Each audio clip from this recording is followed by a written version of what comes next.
To a lot of people, ambition is kind of a mystery.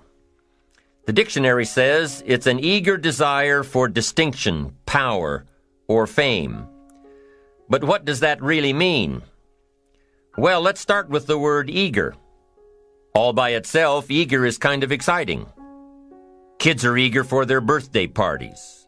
They expect to be the center of attention, get lots of presents, eat too much. I guess grown-ups are eager for birthdays too. Unless, of course, they're embarrassed that the number of candles on the cake outnumber their achievements. But we can be eager to see a ball game, eager to see our kids in a dance recital, eager to see an old friend, eager to shop for a new car. Eager sounds like a lot of fun. But do you ever hear people say they are eager to live a better life, eager to have a better family, eager to make a lot of money? Probably not. And that's a problem. Because how I see it, living a better life, having a better family, and making a lot of money takes an eager desire.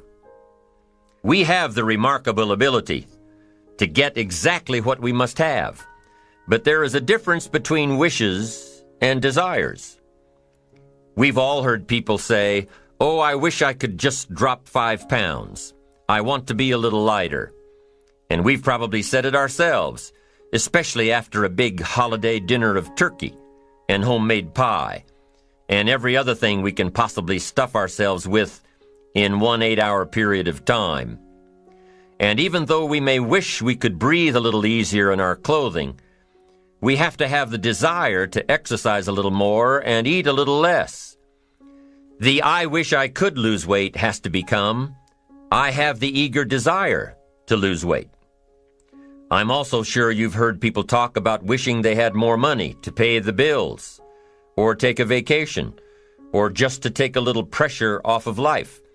But before their lifestyle can change, their wish needs to become a desire. If they really desired change, they wouldn't spend their evenings just watching TV and wishing they were doing something more. The backbone of an eager desire to change is discipline. True ambition is disciplined, eager desire. It's that little part within us that says, if I want to be ready for that meeting tomorrow, I need to finish preparing for it today. If I want to make sure I can pay for my kids' college education, I need to start saving today. If I want a better life tomorrow, I need to start working on it today. Ambition is a minute-by-minute, day-by-day mentality. To have the ambition to work towards a better family life, a newer car, a bigger house, a financially secure future, you have to live it every moment. If living a successful life was easy, I'm sure more people would be successful. If just being ambitious was enough, I'm sure all of the broke and perplexed people in the world wouldn't be broke and perplexed. While most people spend most of their lives struggling to earn a living, a much smaller number seem to have everything going their way. Instead of just earning a living, the smaller group is busily working at building and enjoying a fortune. Everything just seems to work out for them. And here sits the much larger group, wondering in awe on how life can be so unfair, complicated, and unjust. So what's the major difference between the little group with so much and the larger group with so little?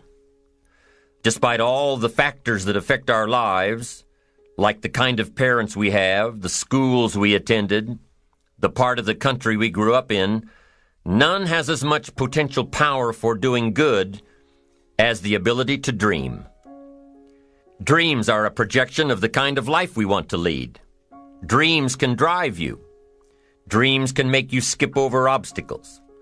When we allow our dreams to pull us, they unleash a creative force that can overpower everything in our way. To unleash this power, though, your dreams must be well defined. A fuzzy future has little pull power. Well-defined dreams are not fuzzy. Wishes are fuzzy.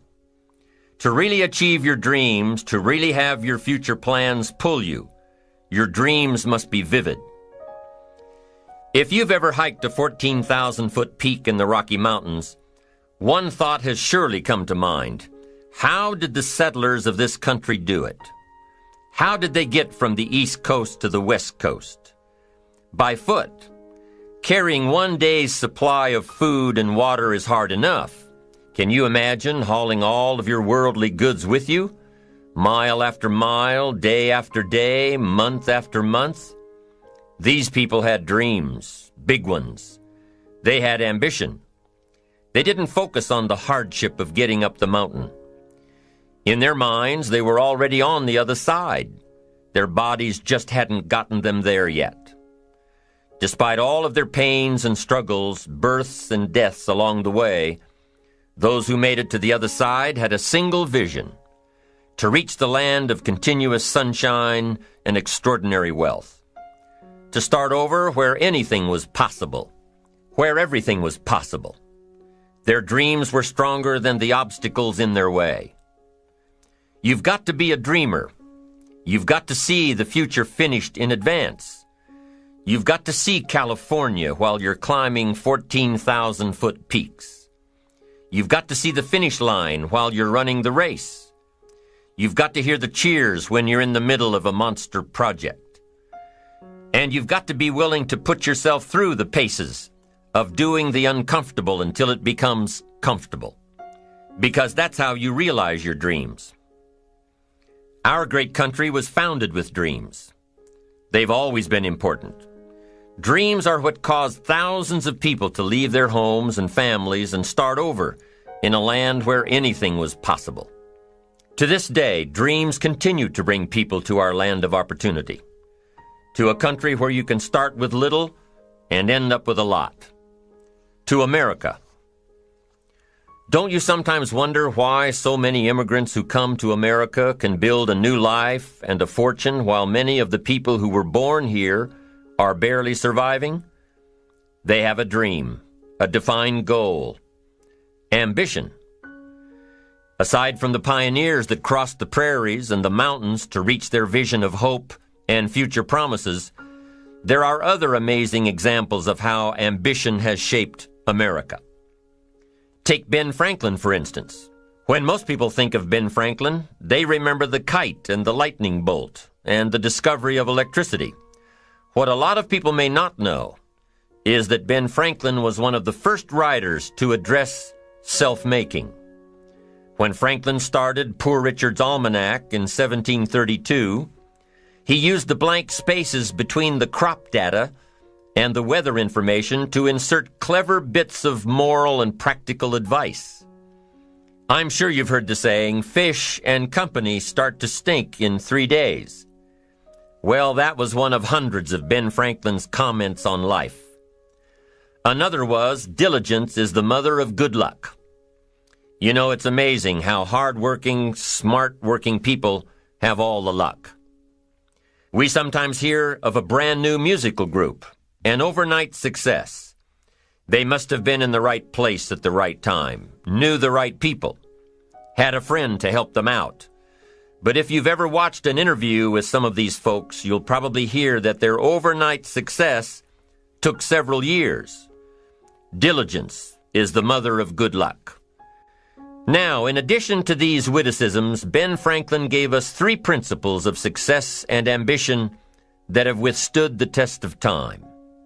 Number 1, happiness doesn't come from big pieces of great success, but from small advantages hammered out day by day. What Mr. Franklin is saying here is that we must be happy with what we've got when we're in pursuit of what we want. Too often we say, oh, I'll be happy when I just get that promotion. I'll be happy when I just land that contract. I'll be happy when I just have more money. I'll be happy when I just. Just what? You won't be any happier when you reach your goals than you are right now. It just doesn't work that way. Abraham Lincoln said it best. He said, you'll be as happy as you make up your mind to be. Right now, whether you're on your way, whether you've already gotten there, you'll be as happy as you make up your mind to be now. Right now. Being happy on the way doesn't mean you can't aim for great things. After all, look at everything Franklin accomplished in his lifetime. It means that big achievements come one small advantage at a time. It means that you've got to enjoy the journey. It means that you must enjoy and take pride in your little accomplishments. It means enjoying who you are becoming in pursuit of your eager desire, every day, every single day. Ben Franklin's second principle said that life is plastic. Within each of us is the power to mold ourselves and mold our environment. It is up to each of us to begin this molding process with a final product in mind. And it is within our power to work it and form it every minute, every day, every month, every year. By using your mind and your abilities and your attitude to work a little each day on molding your life, you'll soon see how magnificent your power is to gain those small advantages each day, the little steps it takes to build up to success. Principle number 3, success is a pleasure. Success is a pleasure. If what you are doing today isn't satisfying, gratifying, guess what? You're really not successful. If you are not fulfilled with what you are doing today, you cannot possibly be successful. It doesn't matter how many worldly possessions you may have, how many cars, how many toys, how much money. If you're not happy with your life as it is, you cannot be successful. Now, I know that success is a relative term. It means different things to different people. To a school kid, success may mean a star on top of his latest test. To a homemaker, it probably means that she has a well-run household and a wonderful family. To an outside professional, it's most likely the thrill of closing a major contract, or the pride in accepting a performance bonus, or being named the top-producing salesperson. But the one thing you will hear from everyone who is successful is that they are happy with who they are and what they are doing. They are happy, content, satisfied. Success is a pleasure. What have you done today that makes this day successful? Think about it and write it down. If at the end of the day you can jot down the things that have made it a good day, you will soon see patterns forming. This really is a good habit to get into. When you can see a pattern of pleasure, you'll know you're on the road to success. So take note of Mr. Franklin's 3 principles of success and ambition. Number 1, big achievements come one small advantage at a time. One step at a time, one day at a time. Number 2, you have the power to mold your life, to make it whatever you want, to shape it and reshape it. And number 3, success is measured through pleasure. This is the key one. Success is measured through pleasure. You've got to be happy along the way. You've got to learn to give yourself a pat on the back. Good job, you need to tell yourself. I'm proud of me today. You've got to be happy. You've got to learn to enjoy the process. These are really common sense ideas. They're practical. And William James agreed. He's another American great, one of the most notable philosophers and psychologists in our history. And he founded a philosophy called pragmatism. To be pragmatic is to be practical. To test the validity of a concept by its practical results. To actually question something and rate its usefulness by what it can do for you. To hear a method of doing something and figuring out if it's even worth your while. One of the issues Mr. James dealt with in his lifetime was, what does it mean to be a success, a significant person? After years of pondering this question, William James described success as a combination of 2 things. Number 1, an inner ideal which is followed persistently with courage. And number 2, outer achievement related to that ideal. Let's go back to number 1. An inner ideal which is followed persistently with courage. I take that to mean defining a goal and having the resolve to complete it. No matter what, I'll do it or die. Promise yourself you'll read the books until your skills change. Go to the seminars until you get a handle on it. Do it until it makes sense. Practice it until you've got it right. Don't give up until you get where you want to be, however long that is. Step by step, piece by piece, book by book, seminar by seminar, do it until. Go for it. Until is a very important word. It's magic. It means that you'll never give up. Don't miss the chance to grow, to pay the price.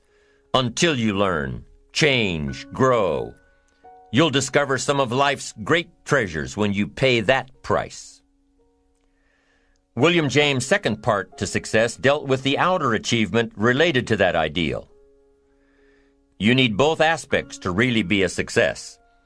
But what Dr. James realized about his philosophy of success was that the first part is indeed more important than the second. Going for it. As long as you're working toward your inner goal, your dream, then success is possible. But once you give up your inner vision, then you can never become successful. You never will become successful. Until doesn't even matter. Now, maybe the person who's been working on a project for 10 years can be successful in his own right, if he's honestly working toward it, doing everything to make himself worthy of reaching the dream, really happy with where he is, doing it until. Then maybe he is a success. It's a personal thing, going for it one step at a time. Going for small accomplishments along the way for however long it takes.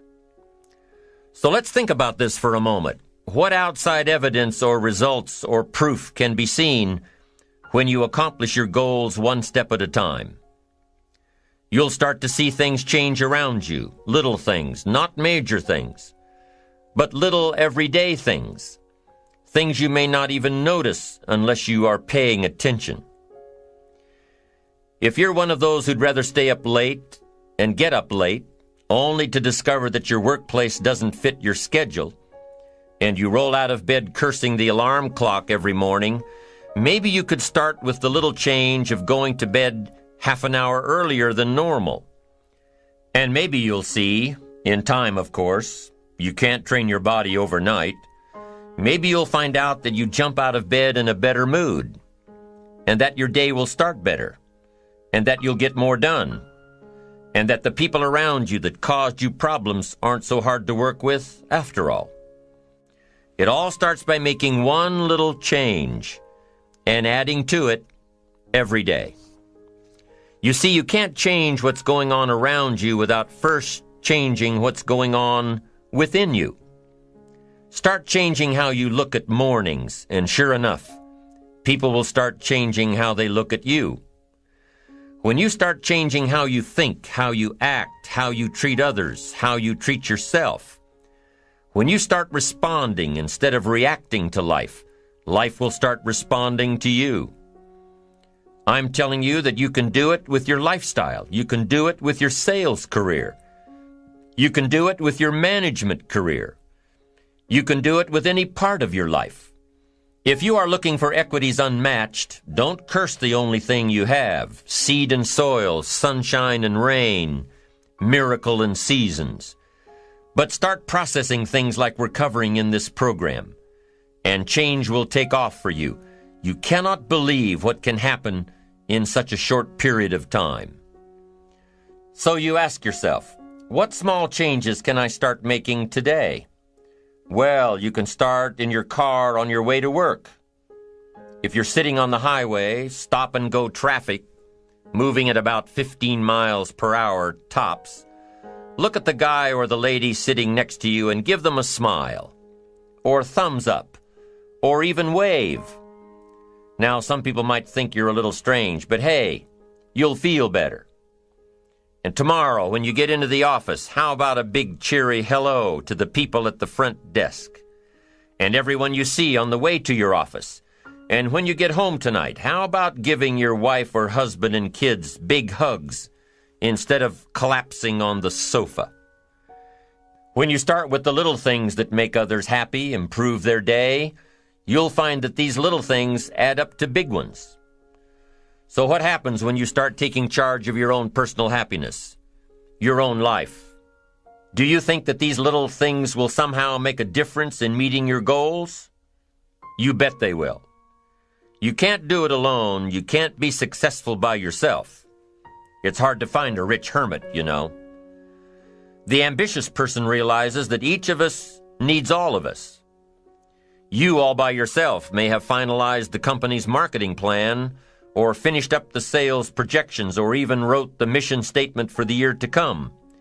Even if you did this all by yourself, you really had the help of all of those around you who tolerated and supported your need to be undisturbed, or provided service to you during the project. Maybe you should thank those people every once in a while with a dinner certificate, or a bouquet of flowers, or 18 holes of golf. Even a thank you note. Thank you notes are so important. After all, without your support team, you probably wouldn't be where you are today. You can't be successful by yourself. So thank them. Thank those around you. And let them know just how important they are to you. Be it your office personnel or your family or your friends, a thank you sure goes a long way. So, is it important to do a little extra for these people as you are working your way toward your goals? I think so. I'm sure you do too. Once you've decided that you're going to set sail, go for it, and let loose on your new charted course. You don't have to worry about the winds that will most certainly blow around you, the obstacles, the negativity that will stand in your way. You don't have to worry about what other people will say. You just have to keep your mind on your course. Those winds may blow fast and furious, but if you know your path, if you know where you are going, they will help push you toward the dreams and goals and treasures that you have already decided you're going after. Your goals will push you forward, ahead of the stormy weather. There are some amazing people around that we can learn from today, people who have already braved the storms and come out on top, people who are still alive today, people who started with nothing and ended up with something great. Famous people, not so famous people. Maybe even people you know, but don't know their stories. People who had an early vision and ambition.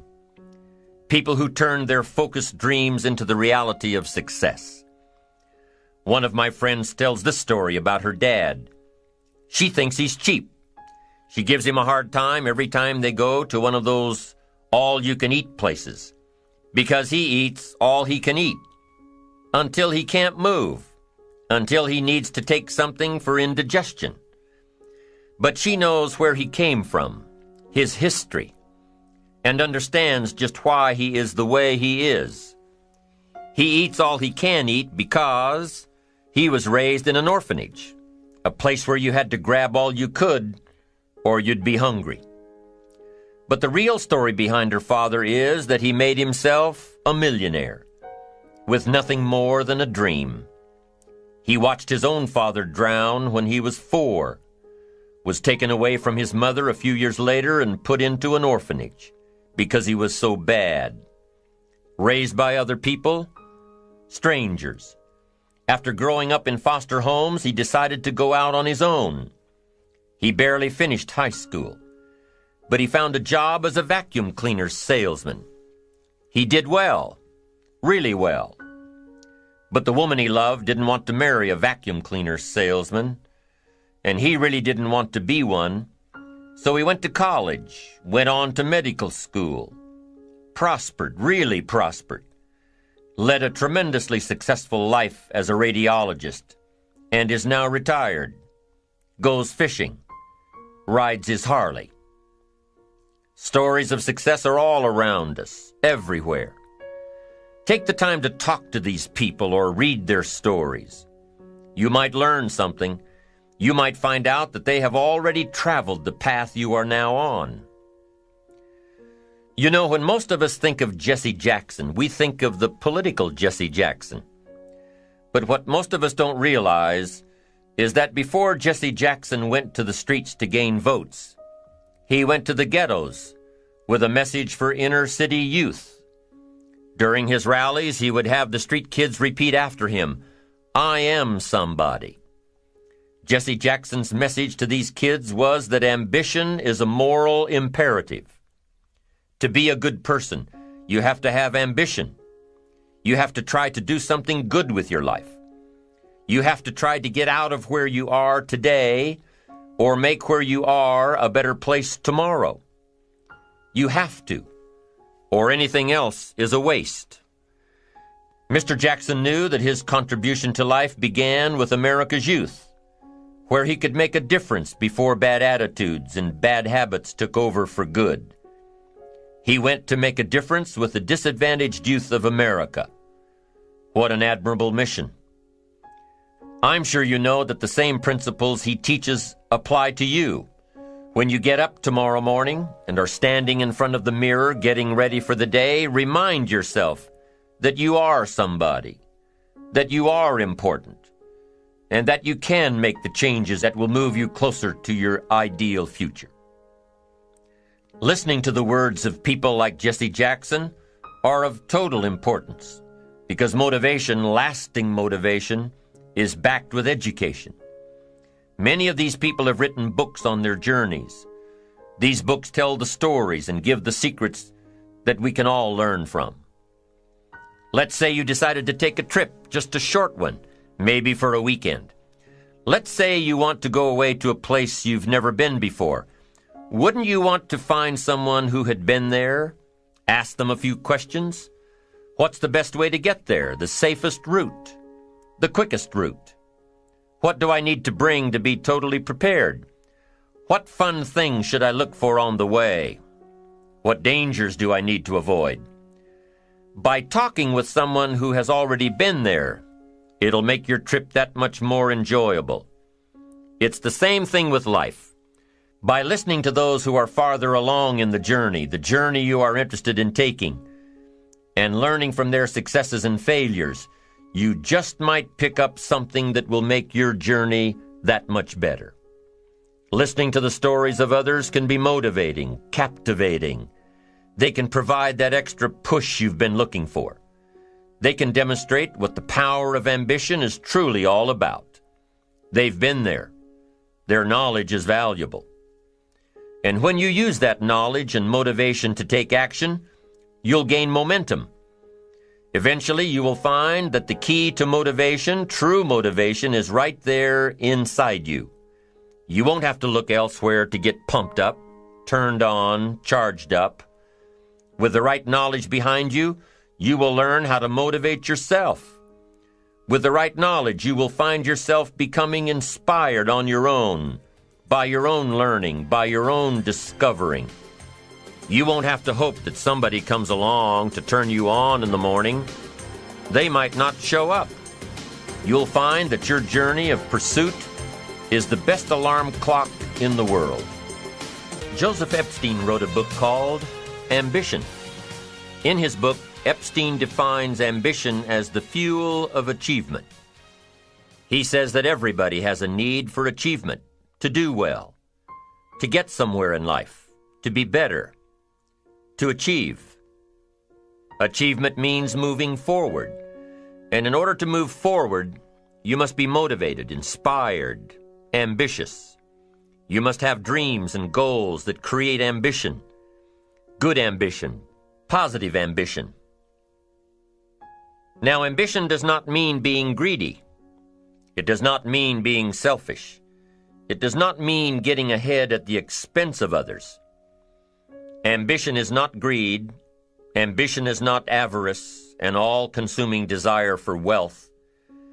Ambition is not hoping you can win at the expense of others. Do you suppose Judas was ambitious? He ended up with 30 pieces of silver, a fortune in those days. Was Judas successful because he had all that money? No, Judas sold out. Was Judas happy when it was all over with? No. The money didn't make him happy. What he did to get the money certainly didn't make him happy. What Judas became in the pursuit of his fortune caused him to end his own life. What drove him was not ambition. Ambition is not greed. Ambition is an eager desire to achieve, an eager desire to get ahead in life, to do more for your family, to prosper in health, wealth, and relationships. Now, desire does not always translate into ambition. Desire is what you want for yourself. A bigger house, a better car, a fatter bank account, a better life. I desire to have these things. Ambition is how you get there. Desire is sometimes healthy. Desire is sometimes unhealthy. Desire might say, I want the tallest building in town. The destructive side of desire might urge you to tear all of the other buildings down. I guess that's one way to do it. You might get away with tearing down the first one and maybe the second one. But in your desire to tear them all down, sooner or later, some guy is going to be standing out in front of his building saying, I'm on to you. Get out of here. And pretty soon you're no longer known as a builder. You're known as a destroyer. Now, the second way to have the tallest building in town is to see it, dream it, and plan it, and put your team on it, work on it. Go through all of the steps to get there. Do it right. Have the ambition to be the owner of the tallest building in town, and go through all of the right steps to get there. If you really want it, and have the skills to do it, and the patience to weather all of the storms, your ambition will lead you there. Having the ambition to do what it takes to get you where you want to go is good. Ambition is creative and constructive. Ambition is an expression. It's something inside of you want to express in a positive way. I'm sure you have dreams of accomplishing great things. Are you ambitious enough to realize these dreams? Are your dreams strong enough to pull you toward your future? Are they vivid enough to see the end result now? Are they worthy of doing until you get there? What are your reasons for creating these dreams? Reasons vary from person to person. I bet if you did a little soul searching, you could come up with a fairly strong list. The list of reasons. Why is it so important to achieve these dreams? What are you trying to express? These reasons for accomplishing great things are different for everybody. There are personal reasons, sometimes uniquely personal reasons. Some people do well for the recognition. Some people do well because of the way it makes them feel. They love the feeling of being a winner, and that is one of the best reasons. Once in a while I hear someone say, if I had $1 million, I'd never work another day in my life. Hey, that's probably why the good Lord sees to it that he doesn't get his million, because he would just quit. Family is another reason, a motivator for doing well. Some people do extremely well because of other people, and that's a powerful reason. Sometimes we will do something for someone else that we would not do for ourselves. I know a lady who was getting back on track from financial disaster. Even though she didn't have much of anything left, her primary motivator was to keep her daughter in private school, an expensive one of the best in the country. Although her goal was to financially surpass where she was before her economic fall, her main reason to work all of those extra hours was to give her little girl the best possible education. As you can well imagine, wanting to do something for someone else led her to all sorts of other accomplishments as well.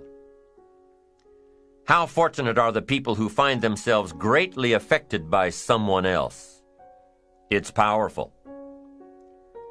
What has you getting up early, hitting it hard all day, and staying up late?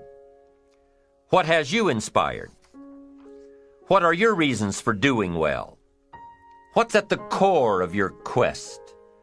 What is the power behind your ambition? Think about it. Jot it down. Do some soul searching.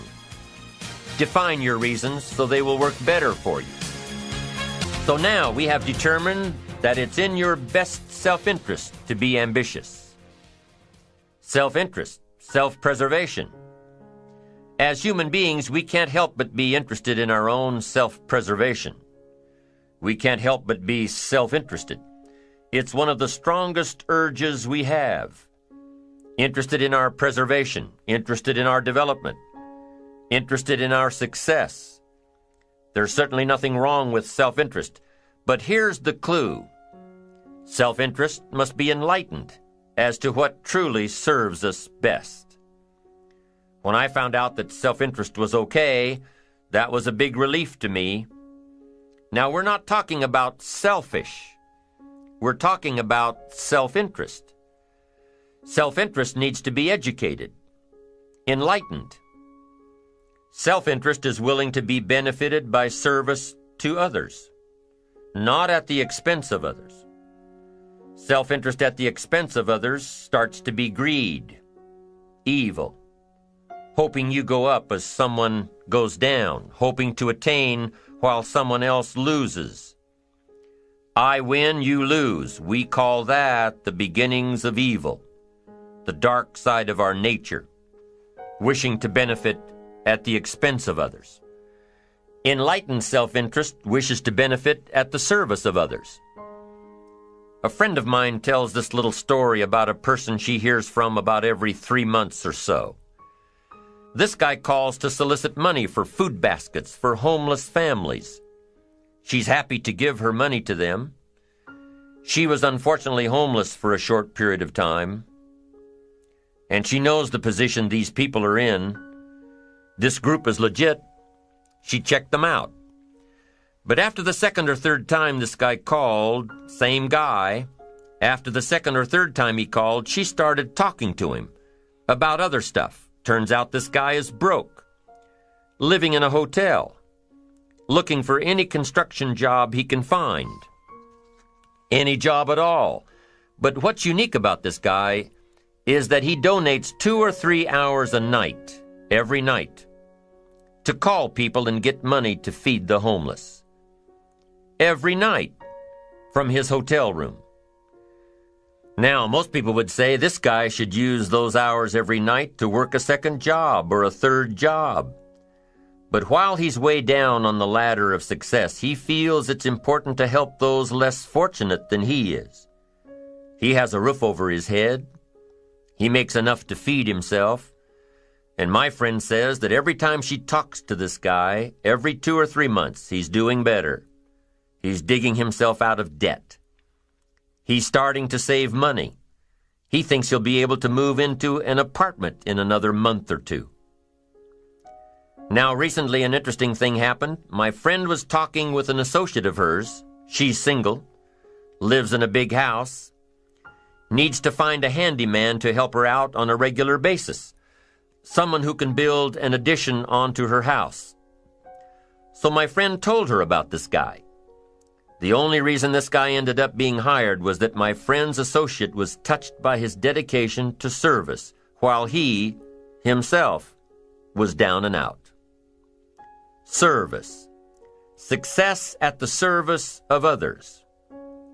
Now, this guy isn't rich by any stretch, but through my friend's network, he now has constant work, doing things around several people's houses. And now he's in a place of his own. And guess what he does every night? He's still making phone calls to get money to feed the homeless. What great character this man has. Enlightened self-interest leads to wealth. Self-preservation leads to poverty. Somebody says, well, I can't be concerned about other people. I have to pay attention to myself. Well, then you'll always have to. Somebody says I can't be concerned about other people's bills. I've got enough worries trying to pay my own. Well, then you'll have to worry about them for the rest of your life. the best way to get that monkey off your back is to turn your attention around. Once I understood some of this stuff, I'm telling you, it revolutionized my whole life. Now, self-interest is okay, yes, but here's what self-interest must be if you truly want to be happy. It must be enlightened. It says, don't keep your attention on yourself if you want your life to work out well. Turn your attention to others. In your own self-interest, be enlightened. Truly act in your own self-interest by making an investment in service to others.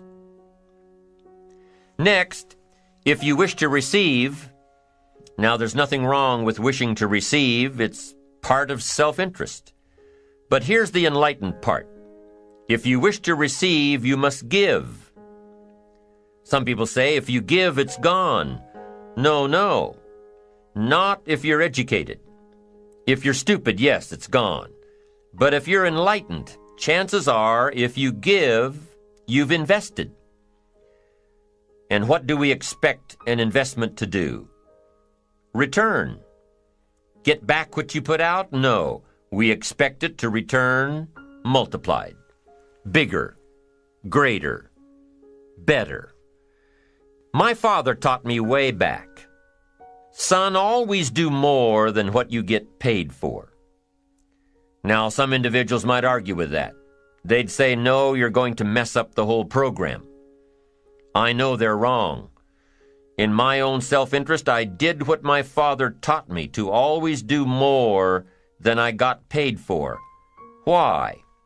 To make an investment in my future.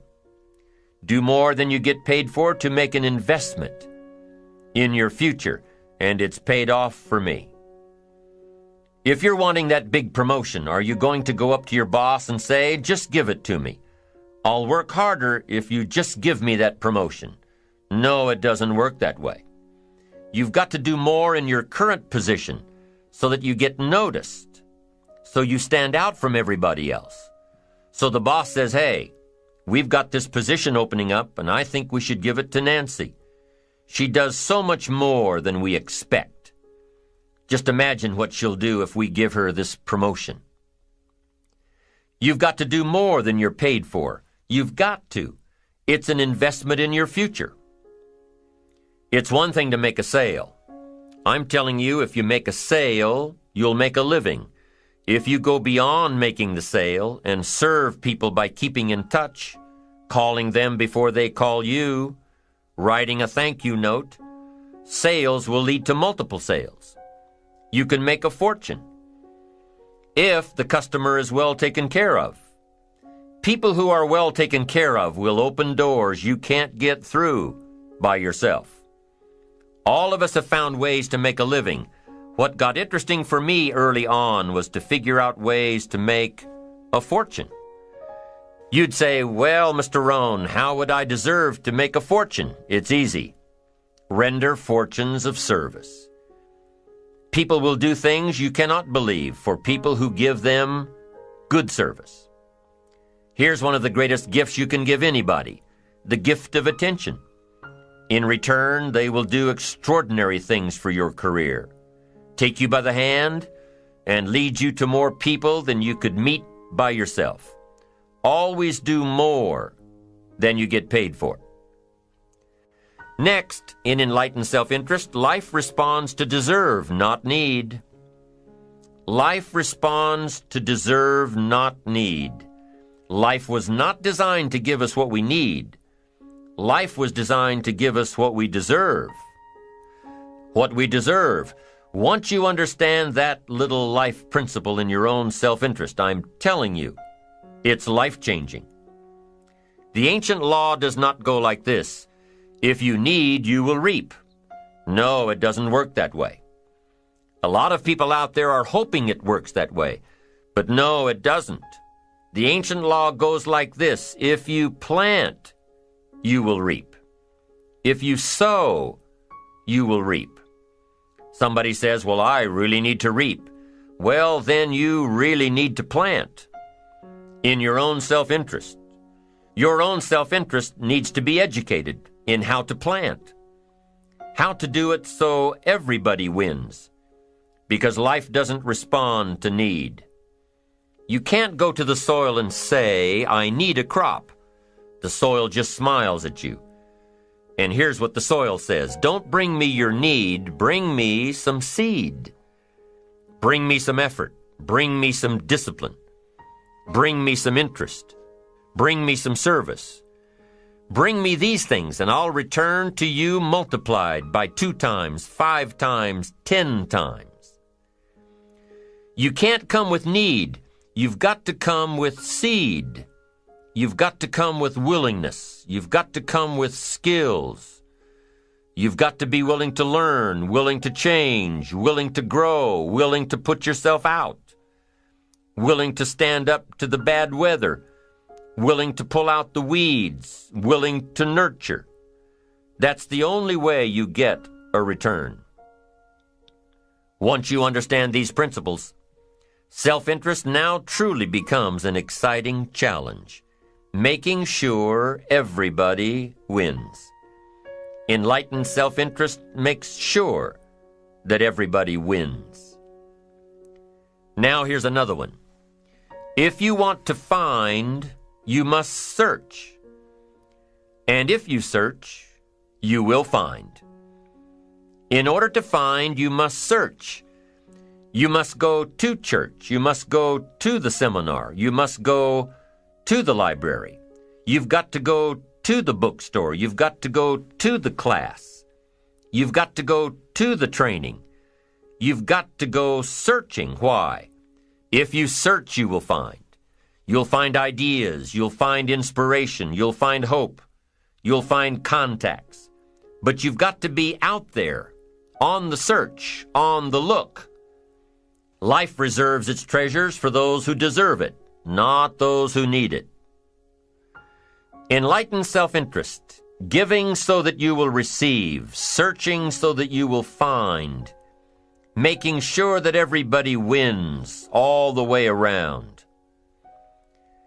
Enlightened self-interest needs to be educated. Enlightened self-interest says, I will learn that life is not just the passing of time. I will learn that life is the collection of experiences, ups and downs, highs and lows, laughter and tears. You must decide to act. You must have the discipline to act. Now here's what's important about discipline. One discipline affects another discipline. All disciplines affect each other. In fact, here's a good philosophical phrase. Everything affects everything else. Nothing stands alone. Don't be naive and say, this doesn't matter. Of course it matters. It all matters. Some things may matter more than others, but everything matters. If you'd rather sleep in than go for a walk around the neighborhood, pretty soon it will matter.